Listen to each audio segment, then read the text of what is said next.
জয় হিন্দ। ভারতের উপরাষ্ট্রপতি তথা জগদীপ ধনখড় কি সত্যি পদত্যাগ করলেন? এই পদত্যাগের পেছনে কি কোনো রাজনৈতিক চাপ রয়েছে, নাকি মোদী সরকারের এটি কোনো রাজনৈতিক চাল? তো নমস্কার বন্ধুরা, আমি অর্ধেন্দু, আপনারা দেখছেন master of politics. Master of পলিটিক্সে আপনাদের সকলকে স্বাগত। আজকের ভিডিওর মধ্যে আমরা আলোচনা করব যে আমাদের উপরাষ্ট্রপতি তথা জগদীপ ধনখড় কি সত্যি পদত্যাগ করলেন, এবং এই পদত্যাগের পেছনে কি কোনো রাজনৈতিক চাপ রয়েছে। তো চলুন আজকের এই পর্ব শুরু করা যাক। তো সবার প্রথমে যে প্রশ্নটা আসে সেটা হচ্ছে, কে এই জগদীপ ধনখড়? আমরা সকলেই জানি জগদীপ ধনখড় হচ্ছে বর্তমানে ভারতবর্ষের উপরাষ্ট্রপতি তথা রাজ্যসভার চেয়ারম্যান এবং পশ্চিমবঙ্গের প্রাক্তন রাজ্যপাল, এবং একজন প্রবীণ আইনজীবী, রাজনীতিবিদ এবং বর্তমানে ভারতের উপরাষ্ট্রপতি। তো 2022 সালে তিনি এনডিএ সরকারের বা বিজেপি সরকারের সমর্থন নিয়ে ভারতবর্ষের উপরাষ্ট্রপতি হয়ে যান। কিন্তু সাম্প্রতিক সময়ে তাকে ঘিরে নানা বিতর্কের সৃষ্টি হয়েছে, যে সংসদে পক্ষপাতিত্ব, বিরোধীদের কথা রুদ্ধ করা এবং রাষ্ট্রপতির সম্পর্কে দূরত্ব তৈরি করা। তো এবার আমরা আসবো যে জগদীপ ধনখড় কি সত্যিই পদত্যাগ করলেন উপরাষ্ট্রপতির পদ থেকে? হ্যাঁ, যে জগদীপ ধনখড় সত্যিই উপরাষ্ট্রপতির পদ থেকে পদত্যাগ করলেন 20 জুলাই, অর্থাৎ গতকাল থেকেই আমরা কিছু সংবাদ মাধ্যমে দেখছিলাম যে জগদীপ ধনখড় তার পদ থেকে ইস্তফা দিতে পারেন। আর আজ 21শে জুলাই আমরা দেখলাম যে উপরাষ্ট্রপতির পদ থেকে জগদীপ ধনখড় পদত্যাগ করলেন।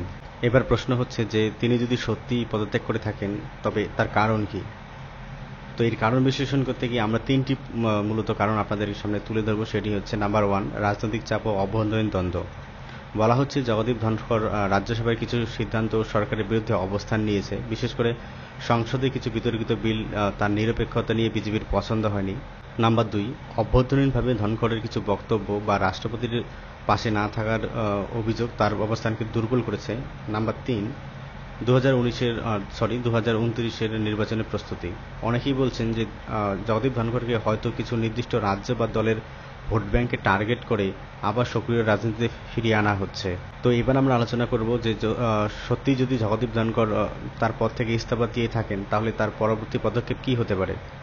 তো সেটাকে আমরা কয়েকটি খণ্ডে ভাগ করব। তো প্রথম খণ্ড হচ্ছে, তিনি যদি সত্যি পদত্যাগ করে থাকেন, বা এখনো পর্যন্ত যা খবর যে তিনি পদত্যাগ করেছেন, তবে তার জায়গায় একজন দলনিষ্ঠ এবং নির্ভরযোগ্য উপরাষ্ট্রপতির প্রয়োজন হবে বিজেপির।